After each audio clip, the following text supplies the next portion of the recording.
Rritja e çmimeve të plehrave artificial, por dhe preparateve tjera bujqësore, si dhe mungesa e fuqisë punëtore, kanë goditur rënd veprimtarinë bujqësore në vend. Krahas rritjes së çmimeve, plehra artificial ka në sasi të kufizuar dhe nuk mund të gjenden kudo.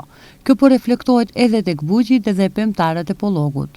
Televizioni Koha pyeti disa prej tyre se si është situata me çmimin e plehrave artificiale dhe si po reflektohet kjo në veprimtarinë e tyre. Problem me këto çmime që janë rritur, plehrat artificial janë rritur 15 deri 20%, edhe ka mungesë nuk mund gjendet. Pesticidet, herbicidet, gjithashtu edhe ato 10 deri 15% janë rritur çmimet. Mirë po, ne jemi patjetër t'i kultivojmë këto, edhe jemi detyruar t'i paguajmë me këto çmime, që do të ndikoj në fitimin ton gjatë shitjes.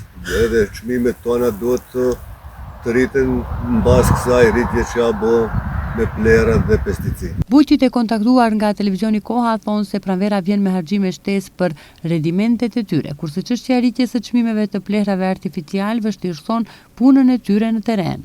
Për çdo vit me vështirësi kemi rezistuar këto çmime, por si vjet është edhe pak gjendja më alarmante, jo pak, po paksisht tepër. Me këtë krizën botërore tani çka është, çmimet janë pa përballueshme pothuajse. Edhe kemi mbet mëshirën vetë si mund të gjenden vetë. Pasi që mungon në këtë shtet, përgjithësi rajon, Ballkani, shembull ta zëm rajonin përgjithësi sa jemi duke parë në rrjetet sociale dhe dëgjuar, nuk ka organizim një zgjidhje sistematike. Fushat në Pollog kanë nisur të gjallërojnë. Edhe ato pak bujq që merren me këtë veprimtari thonë se po përballen me shumë sfida. Sfida më e madhe është mungesa e fuqisë punëtore. Kemi filluar me krahasitjen e mallave, edhe në përgjithësi mundohen t'i bëjmë vetë, arsyeja është se nuk ka punëtor, edhe çato që janë pak, edhe çmimi i punëtorëve ka shkuar shumë lart.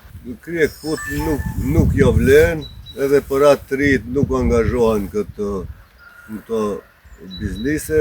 Arsyeja është e njohur, shkaku se fitimet janë shumë të ulta dhe do shumë forcë punëtore. Jemi fazën përgatitore për mbjelljet pranverore, siç e shihni edhe këtu në terren se janë bërë pjesa më e madhe e arave është lëvruar dhe është përgatitur për mbjellje. Me kushtet e para atmosferike do fillojmë edhe me mbjelljen e kulturave pranverore, misri e këto disa kultura tjera. Faza më e vështirë është faza e pranverës, përgjithësi ti thuash, sepse tash ka harxhime të tepërta, kushtimisht të themi të mjaftueshme, pasi në këtë periudhë duhet sigurohet nafta, duhet plehrat artificial, shumë harxhime ato pjesa tjetër sa i përket sprekatjes e këtyre preparateve kundër pullosave.